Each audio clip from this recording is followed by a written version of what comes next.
የስምንተኛ ሳምንት የእንግሊዝ ፕሪሚየር ሊግ ሲመለስ ከሚጠበቁ ጨዋታዎች ውስጥ ማይክል አርቴታን ከማርኮ ሲልቫ ጋር የሚያገናኘው ከትል ተጠባቂ ጨዋታዎች ውስጥ አንዱ ነው። ፉልሃም ከአርሰናል በክራቨን ኮቴጅ ተጠባቂ ጨዋታ ነው። ለመድፈኞቹ ጠንካራ ፈተናን የሚገጥማቸው ይሆናል። ቅዳሜ 1:30 ምሽት ላይ የሚደረግ ጨዋታ ነው። ውድ አድማጮቻችን ኦፕታ ሱፐር ኮምፒውተር አርሰናልን 57% የማሸነፍ እድልን ሰጥቶታል። ፉልሃም ታዲያ ባለፉት ሁለት ጨዋታዎች ሽንፈትን አስተናግዷል በእንግሊዝ ፕሪሚየር ሊግ። ታዲያ ይህኛውን ጨዋታ የሚሸነፍ ከሆነ ከ23 በኋላ ለመጀመሪያ ጊዜ በተከታታይ 3 ጨዋታዎች የተሸነፈበት ሆኖ የሚመዘገብ ይሆናል። አርሰናል ባለፉት 18 የለንደን ደርቢ ጨዋታዎች አንድ ጊዜ ብቻ ነው የተሸነፈው። አርሰናሎች በለንደን ደርቢ ጨዋታዎች ጠንካራ ብቃታቸውን እያሳዩ እንደቀጠሉ ናቸው። ያለፉት 2 ሳምንታት አርሰናል የእንግሊዝ ፕሪሚየር ሊግን ከመራ በኋላ በጥቅምት ወር የሀገራት ጨዋታ እንደተቋረጠ ይታወቃል። ጥሩ ብቃታቸውን ያሳዩበት የኒውካስትልና የዌስትሃሙ ጨዋታ በፉልሃም ላይ ሲደግሙታል ወይ? አንዱ ትልቁ የሚጠበቅ ሀሳብ ነው የሚሆነው። ፐርፎርማንሳቸውም እንዲሁም ደግሞ የጨዋታ አቅማቸው የሚታይበት ይሆናል። ውድ አድማጮቻችን የእንግሊዝ ፕሪሚየር ሊግን አርሰናል በአንድ ነጥብ ልዩነት ከሊቨርፑል ከፍ ብሎ በ16 ነጥብ የእንግሊዝ ፕሪሚየር ሊግን እየመራ እንዳለ ይታወቃል። 7 ጨዋታዎችን አድርጎ 5ቱን አሸንፎ አንዳቸው ወጥቶ በአንዱ ጨዋታ ተሸንፎ ከዛ ውጭ ደግሞ 11 ጎሎችን አስቆጥሮ 3 ጎሎች ደግሞ ተቆጥረውበታል። የንጹህ የጎል ክፍያ ማለት ነው። 11 ጎሎችን የያዘው 3 ጎሎች ተቆጥረውበታል። ኒኮላስ ዌልትመድ፣ ሶቦዝላይና ኤርሊንግ ብራውት ሃላንድ ብቻ ናቸው የአርሰናልን የተከላካይ መስመር አልፈው ጎል ማስቆጠር የቻሉት። አርሰናል ከተከላካይ እስከ አጥቂ ድረስ ይህ ቡድን ይህ ስብስብ ጠንካራ ነው ተብሎ ይታሰባል። ታዲያ ይህ ቡድን ዋንጫዎችን ለማንሳት በእያንዳንዱ ጨዋታዎች መፋለምና ማሸነፍ ግድ ይለዋል። ሰላም ወደ አድማጮቻችን፣ ይህ የየስፖርት ነው። የየስፖርትን ላይክ፣ ሼር፣ ኮሜንት፣ ሰብስክራይብ ማድረጋችሁን አትርሱ። የእናንተ ላይክ፣ ሼር፣ ኮሜንት፣ ሰብስክራይብ ብዙዎቹ ጋር እንድንደርስ ያግዘናል። የውጤት ግምታችሁን ደግሞ አስቀምጡልኝ። ፉልሃም ከአርሰናል ማን ያሸንፋል? የእናንተን ግምት አስቀምጡልኝ። በወቅታዊ ብቃት ካየ ነው አርሰናል ቤት እንግዲህ በጣም ጥሩ ፐርፎርማንስ ላይ የሚገኙት አንደኛው ዲክላን ራይስ ነው።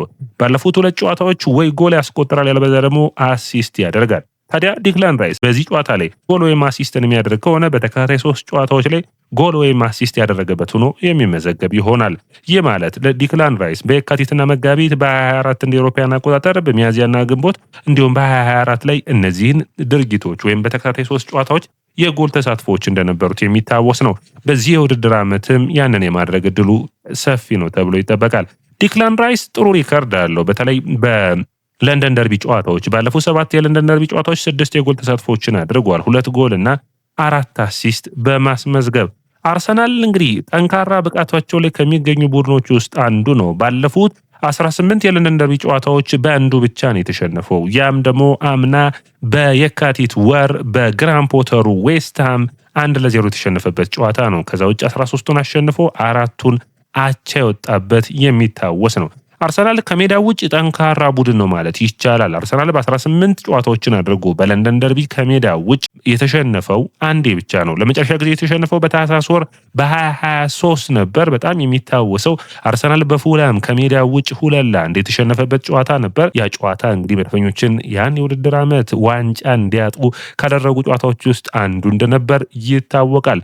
አምና በዚህ ወቅት እንግዲህ 1-1 ነበር የወጡት። አንደኛው ሂሜኔዝ ጎል አስቆጠረ። በአርሰናል በኩል ሳሊባ አስደናቂ ጎል ከቆመ ኳስ አስቆጠረ። የሳካ ኦፍሳይድ ተብሎ የተሻረ ኳስ የሚታወስ ነው። እንግዲህ በአጠቃላይ አርሰናሎች ባለፉት 2 ዓመታት ወደ ክራቨን ኮቴጅ ሄደው ሙሉ 3 ነጥብ መውሰድ አልቻሉም። ዘንድሮስ ምን የተለየ ነገር አለ?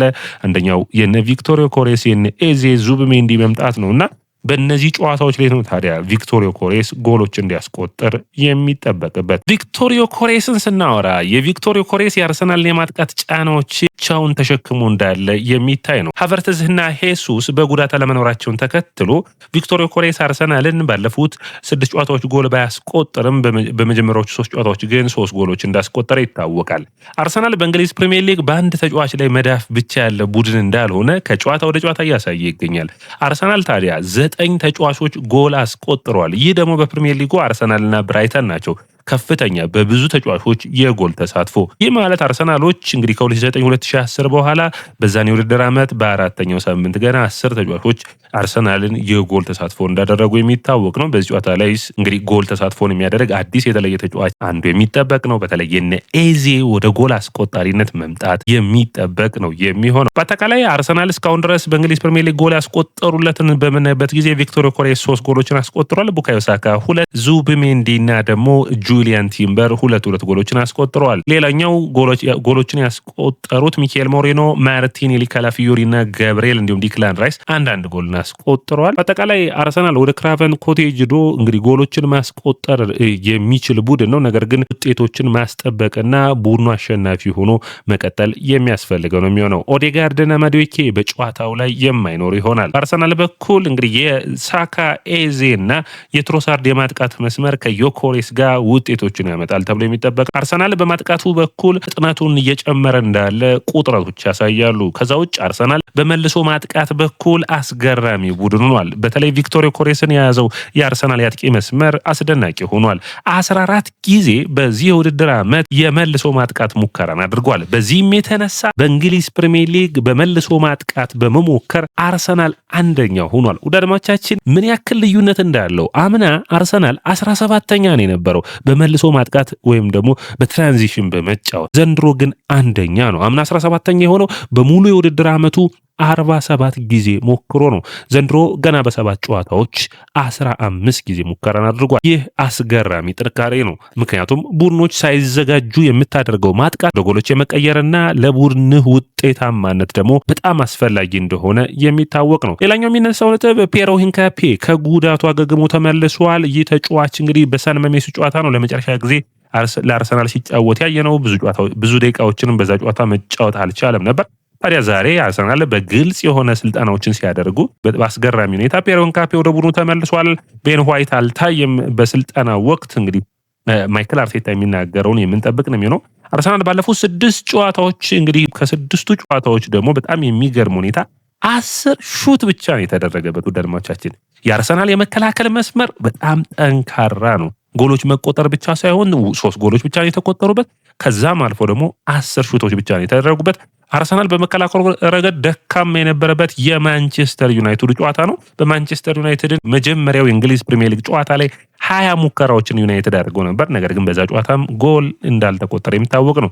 በእንግሊዝ ፕሪሚየር ሊግ ትንሽ ሹቶችን የተደረገበት ቡድን እንግዲህ ሊቨርፑል ነው። ሊቨርፑል ከሚያዝያ እስከ ነሐሴ ወር በ2022 ማለት ነው 9 ሹቶችን ብቻ ነበር የተደረገበት። ምን ያክል አስገራሚ ነበር የኤርገን ክሎፕ ቡድን እንደነበር የምታስታውሱት ነው። ኦፕታ ቁጥራዎችን መሰብሰብ ከጀመረ ጊዜ አንስቶ እንግዲህ አርሰናል ዝቅተኛ ሹት የተቆጠረበት በ6 ጨዋታዎች ይህንን የሚያሳይ ነው። እንግዲህ አርሰናል የሳሊባና የገብርኤል ጥምረት ምን ያክል አስደሳች እንደሆነ በአርሰናል ቤት አዳዲስ ኮንትራቶችን ፈርመው እንዳራዘሙ የምታስታውሱ ነው። ስለዚህ ምን ያክል አርሰናል ጠንካራ ተከላካዮች እንዳሉት የሚታይ ነው። ነገር ግን በፉልሃም በኩልም በዚህ ጨዋታ ላይ የሚጠበቁ ተጫዋቾች አሉ። ፉልሃም ጠንካራ የሆነ እንግዲህ በተለይ ደግሞ የቀድሞ የአርሰናል ተጫዋቾች ያሉበት ስብስብ ነው። ታዲያ ከቀድሞ የአርሰናል ተጫዋቾች በፉልሃም በኩል የሚጠበቀውና በጨዋታውም ስጋቶችን ይፈጥራል ተብሎ የሚጠበቀው ኢዮቢ ነው። አሌክስ ኢዮቢ የቀድሞ እንግዲህ የጄጂዮ ካቼ ያጎት ልጅ ነው። በጣም የሚገርም ክህሎት ያለው ነው። በአርሰናል ቤት በተለይ አርሰናሎች በ2019 ወደ ኤቨርተን ሸኙት። ከኤቨርተን ደግሞ ወደ ፉልሃም አቀና። በፉልሃም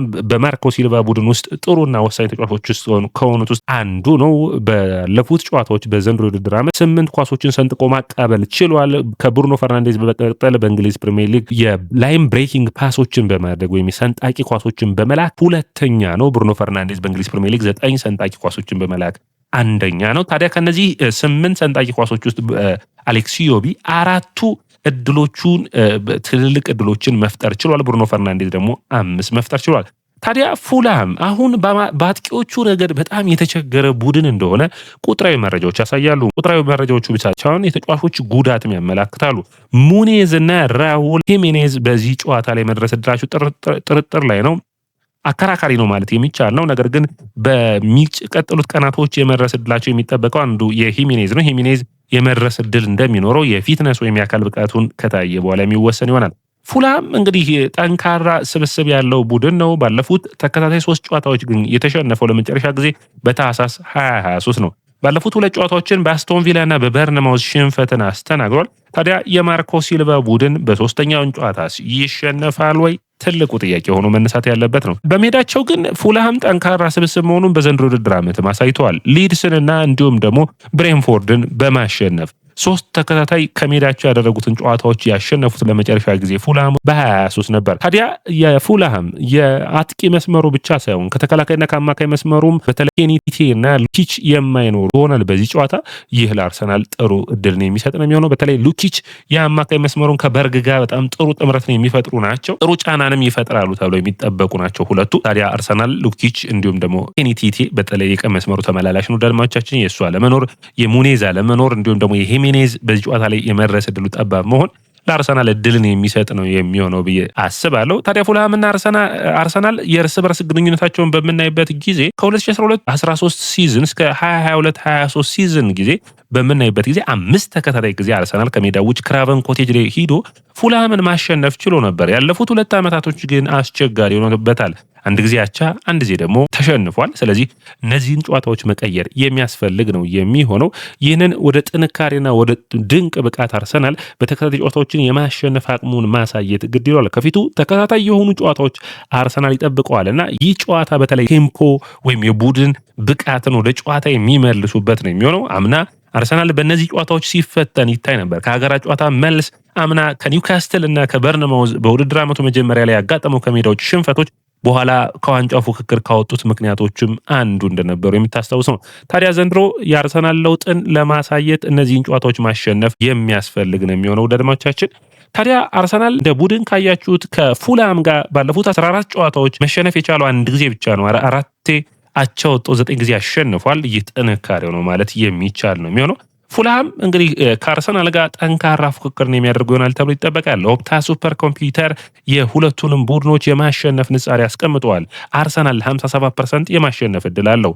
ታዲያ ፉልሃም ደግሞ 22% ነው። አቻ 21% ይሆናል። ግምት ያስተላለፉን ላድረሳችሁ። በርነድሌ ነው የቀድሞ የአርሰናል ግብ ጠባቂ በግብ ጠባቂነት ፉልሃምን የሚመራ ይሆናል። ቲሞቲ ካሳኛ፣ ጆዋንሊኪ አንደርሰን እንዲሁም ደግሞ ከልቨን ባሲ ከዛ ውጭ ደግሞ ሪያን ሲሰኞል የተከላካይ መስመሩን የሚይዙ ይሆናል። ጠንካራ ልምድ ያለው የተከላካይ መስመር ነው። ከልቨን ባሲ እና የኪም አንደርሰን በጣም ጥሩ የመከላከል ቅርጽ ያላቸው ቡድን ነው። ስለዚህ በተለይ በሎ ብሎክ የመጫወት እድላቸው ሰፊ ነው። ታዲያ ፉልሃም በሎ ብሎክ በሚጫወትበት ጊዜ አርሰናል ፉልሃምን ተከላካዮች በሚገባ ማሸበር እና እንዲሁም ደግሞ በሚገባ እድሎችን መፍጠር ይጠበቃል። በተለይ ከኤቭሪቼዜ እንደዚህ አይነት ጨዋታዎች ለአርሰናል የፈረመበት ምክንያት ነውና የተለየ ብቃቱን አርሰናል የሚፈልጉ ይሆናል። ቶም ካርኒ እንዲሁም ደግሞ ዳኒ በርግ በአማካይ መስመሩ ላይ ፉልሃም የአማካይ መስመር ነው የሚመሩት ይሆናል። ኤሚል ስሚዝ ሮ እንዲሁም ደግሞ በመስመሮች መካከል ደግሞ አሌክስ ዮቢና፣ ጆሽ ኪንግ ከዛ ውጭ ደግሞ ሃሪ ዊልሰን የመስመሩን የሚመራ ይሆናል። ታዲያ ጠንካራ የሆነው የፉልሃሙን ይህንን ስብስብ አርሰናል የማሸነፍ ድሉ ምን ያክል ነው ብላችሁ ታስባላችሁ? አድማጮቻችን ኮሜንት መስጫ ቦክስ ላይ አስቀምጡልኝ። በአርሰናል በኩል ተጠባቂ የሆነው አሰላለፍ በተለይ የተለመደው ነው የሚሆነው። ዴቪድ ራያ በግብ ጠባቂ ሆኖ የሚመራ ይሆናል። ቲምበር፣ ሳሊባ፣ ገብርኤል እና ካላፊዮሪ የተከላካይ መስመሩን የሚመሩት ይሆናል። ዙቢሜንዲና ዲክላን ራይስ የአማካይ መስመሩን ይይዛሉ። ሳካ፣ ኤዜ፣ ትሮሳርድ እና ዮኮሬስ የአጥቂ መስመሩን ይመራሉ። በዚህ ጨዋታ ላይ አንዱ ወሳኝ ሊሆን የሚችለው ነጥብ ብዬ ማስበው ከማርቲኔሊና ከትሮሳርድ ማን ይሰለፋል የሚል ነው። ነገር ግን እንደዚህ አይነት ጠባብ ጨዋታዎች ላይ ጠባብ ሂደቶች ውስጥ ማሸነፍ እና የተለየ ፐርፎርማንስ የሚያሳየው ቡድን አርሰናል እንዲሆን ትሮሳርድ የሚያስፈልግ ይመስለኛል። ጠባብ ስታዲየም ነው። ስለዚህ ትሮሳርድ የተሻለ የማሸነፍ እድል አለው። ፉልሃም እንግዲህ በሜዳው የሚያደርገው ጨዋታ ነው። የተሻለ ለመከላከል ኮምፓክቱ ነው የሚጠብቁት ይሆናል። በመልሶ ማጥቃት ነው አርሰናል ሊያጠቁት የሚችሉት። ነገር ግን አርሰናል እድሎች አሉት። አንደኛ የፉልሃም በጉዳት እየተቸገረ ነው የሚገኘው። ሁለተኛ ፉልሃም የማስቆጠር እድል ወይም ጎሎችን የማስቆጠሩ ደካማ ነው። የአማካይ መስመሩ ላይ በጉዳት አሁንም ተጫዋቾች የሉም። በተለይ እንግዲህ የ35 ዓመቱ ካርኒ ነው በአማካይ መስመር ላይ ያለው። ስለዚህ ይህንን በሚገባ አርሰናል መፈተሽና እንዲሁም ለማሸነፍ መሞከር የሚጠበቅባቸው ይመስለኛል። በአርሰናል በኩል እንግዲህ በከፍተኛ የሆነ የራስ መተማመን ከገቡ ጨዋታው ሊከብዳቸው ይችላል ብዬ አስባለሁ። የጉዳቶቹ በተለይ ኦዴጋርድ መጎዳት ትንሽ አሳሳቢ ሊያደርገው ይችላል ከተቀያሪ ወንበር የተነሳ እድሎች እንዲፈጥር። ነገር ግን ኢታን ንዋነሪ በዚህ ቦታ ላይ ስላለ የተሻለ እድሎችን ፈጥሮ አርሰናል እንዲያሸንፍ የሚያግዝ ይሆናል ብዬ አስባለሁ። በአጠቃላይ ወደ አድማጮቻችን ይህ ስፖርት ነው። ላይክ፣ ሼር፣ ኮሜንት፣ ሰብስክራይብ ማድረጋችሁን አትርሱ።